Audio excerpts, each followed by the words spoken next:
എന്റെ വിവാഹം കഴിഞ്ഞു. ശാലിനി, എന്നാലും നിങ്ങൾ എനിക്ക് മറക്കാൻ കഴിയില്ല. ഇനി ഒരിക്കലും ഈ നാട്ടിൽ വരരുത്. ശാലിനി.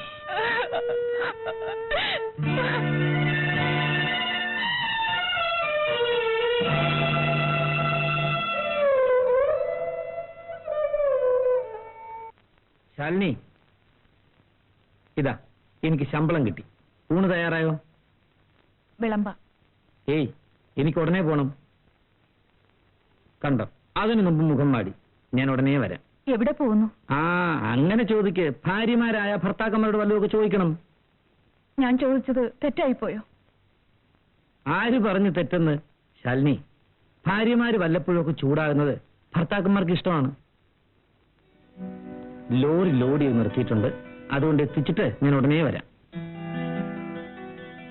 ഇന്നലത്തെ പോലെ ആവില്ല. സന്ധ്യയ്ക്ക് മുമ്പേ മടങ്ങി വരാം. ബാ, ചോറ് വിളമ്പ്.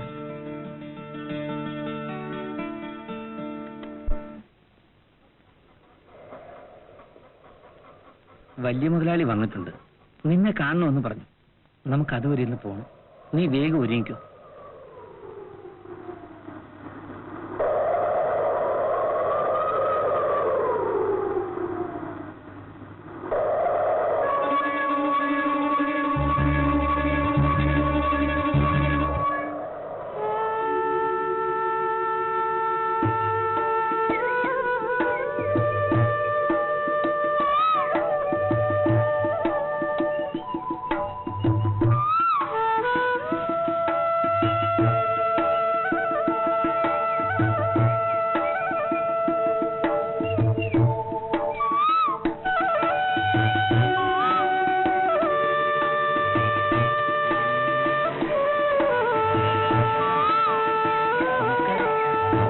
മുതലാളി ഒന്ന് വന്നിട്ട് പോകാന്ന് കരുതി.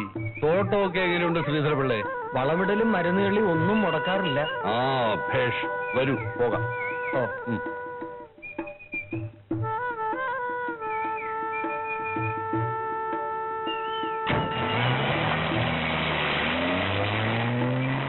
ശ്രീധരപിള്ളേ, നമ്മുടെ ആ 14 നമ്പർ ബ്ലോക്കിലെ ചെടികളൊക്കെ ഇല്ലേ, അതിനൊരു എന്ത് പ്രായമായി കാണും?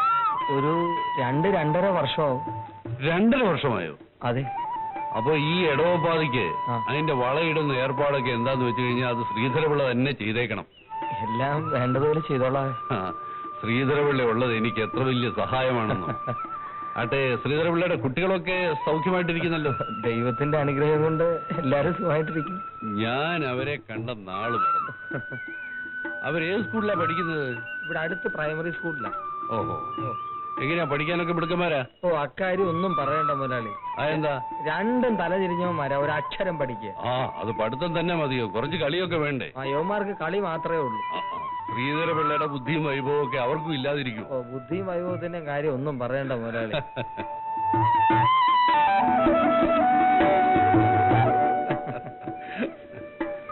വല്ലപ്പോഴും ഒക്കെ മുതലാളി ഇവിടെ നിന്ന് താമസിക്കുന്നത് എനിക്കൊരു സന്തോഷമാണ്. എനിക്കും അങ്ങനെ തന്നെയാ ശ്രീധരപിള്ളേ. എന്നാ വീട്ടിലോട്ട് പോയി ആഹാരത്തിനുള്ള കാര്യമൊക്കെ ഏർപ്പാട് ചെയ്തിട്ട് ഉടനെ വരാം. ശ്രീധരപിള്ളേ, മുറിയൊക്കെ ഒന്ന് അടിച്ചു വരണം. എന്നാ എന്നത് കഴിഞ്ഞിട്ട് വാ. വേണ്ട, പിള്ള പോയിക്കോ, മറ്റാരെങ്കിലും അയച്ചാൽ മതി. നിങ്ങൾ തന്നെ പോയാൽ മതി. എടീ, ബംഗ്ലാവ് ആകെ വൃത്തികേട്. ബംഗ്ലാവുകളൊക്കെ അങ്ങനെ തന്നെയാ. എടീ, നീ ഒന്ന് അടിച്ചു വാരി കൊടുക്കും. നിങ്ങൾക്ക് ചെയ്താൽ എന്താ? അതെങ്ങനെ? പെണ്ണുങ്ങൾ ചെയ്യാനുള്ള ജോലി ഞാൻ ചെയ്താലൊക്കെ മുടി. നീ ഒന്ന് പോ.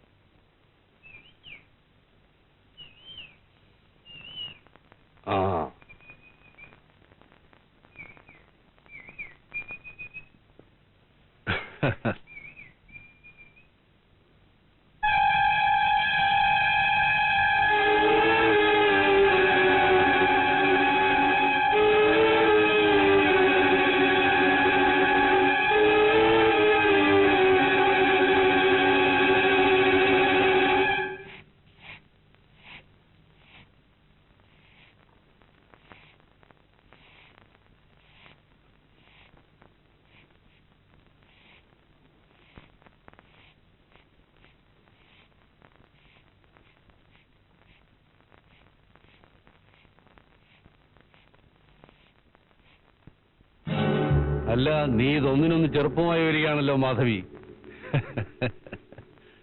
മുതലാളി, ദയവ് ചെയ്തെന്നെ ഉപദ്രവിക്കരുത്. ഞാനൊരാളിന്റെ ഭാര്യയാണ്.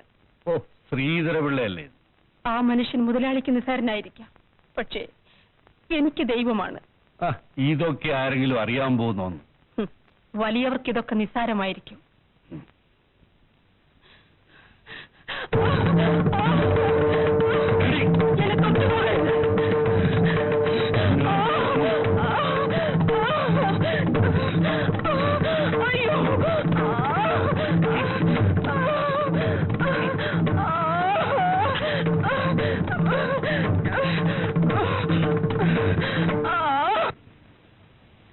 മക്കളെ, അച്ഛൻ പോയിട്ട് വരാ.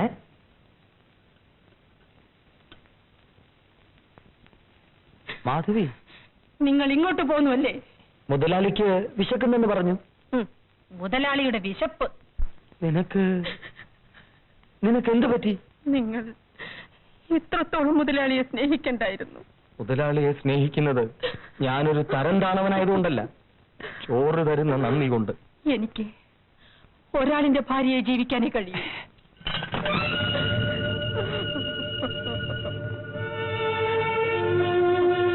മക്കളെ,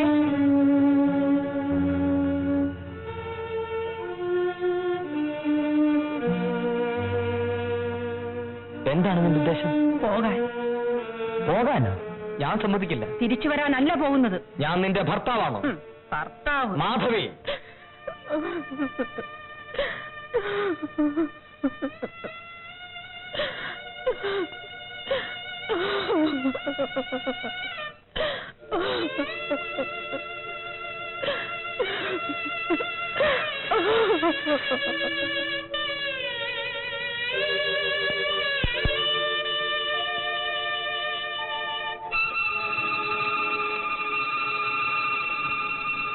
മുതലാളി,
മുതലാളി ബംഗ്ലാവിലുണ്ട്. നീ ചെല്ല്, ഞാൻ ഈ വണ്ടി പൊക്കോട്ടെ. ഞാൻ ഒറ്റയ്ക്കോ? അതിനെന്താ, ഇതുവരെ വന്ന സ്ഥിതിക്ക് പോകാതിരിക്കുന്നത് ശരിയാണോ? ഞാൻ ഉടനെ വരാം. ചെല്ല്.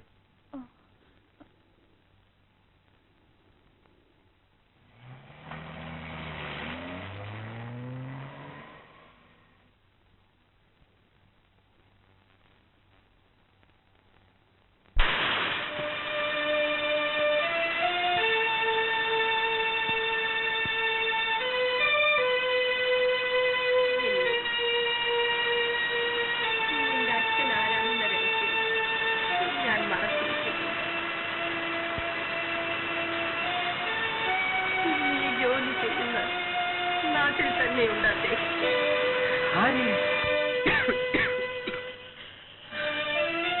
അവിടെ ശ്രീധരപിള്ള എന്നൊരാളെ മോൻ അറിയുമോ?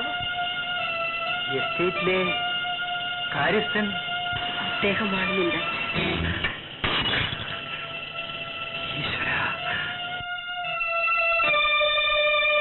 അപ്പോ രാമൻകുട്ടി നിന്റെ ചേട്ടനാണ് മോനെ. ഇത്രയും കാലം അമ്മ എന്തുകൊണ്ട് എന്നോട് ഇത് പറഞ്ഞില്ല? പറയാൻ മനസ്സ് സമ്മതിക്കാഞ്ഞിട്ട്. അഭിമാനപൂർവ്വം അച്ഛനെ പരിചയപ്പെടുത്തി തരാൻ അമ്മയ്ക്ക് സാധിക്കുമായിരുന്നില്ല. നിന്റെ അച്ഛൻ അങ്ങനെയാണ് പ്രവർത്തിച്ചത്. മുഴുവൻ പറയൂ. കഥ മുഴുവൻ മോൻ അച്ഛനോട് ചോദിച്ച് മനസ്സിലാക്കിക്കോ. നമ്മുടെ കുടുംബത്തെ നശിപ്പിച്ചത് ആ മുതലാളിയാണ്. അയ്യോ അമ്മയെ.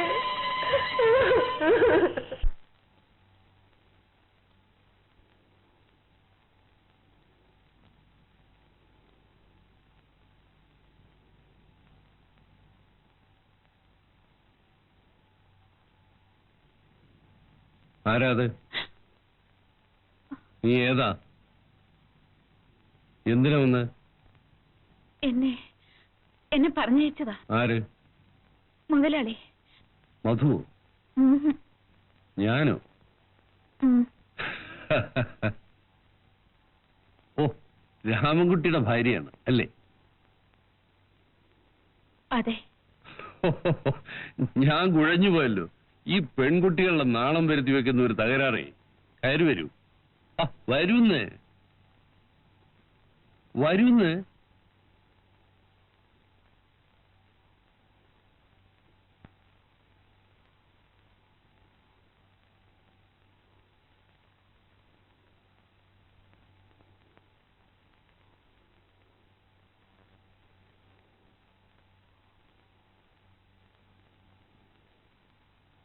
വരൂ കുട്ടി, ഇരിക്കൂ. വേണ്ട, ഞാനിവിടെ നിന്നോളാം. അതെന്തിനാ കസേരയോടൊപ്പം നിൽക്കുന്നത്? ഇരിക്കുന്നു. അത് കൊള്ളാം. വരൂ കുട്ടി, വരൂ, ഇരിക്കൂ.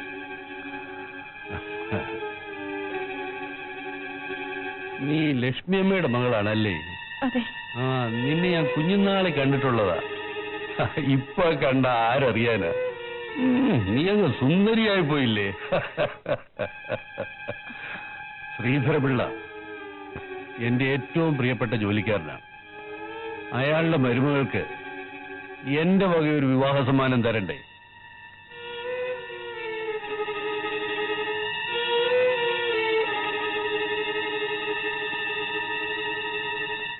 വരൂ.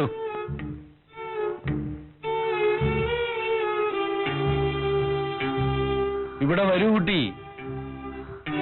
വരൂന്ന്. ഇതാ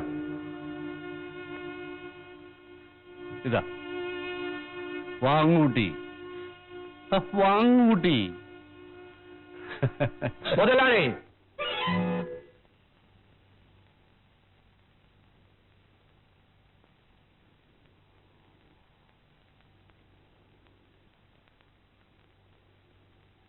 ആ രൂപയും കൊടുത്തേക്ക്. വാങ്ങണം മുതലാളി. ഇത് ഞാൻ ഇവൾക്ക് കൊടുത്തതല്ലേ? വേണ്ട, വാങ്ങണം. നീ പോ.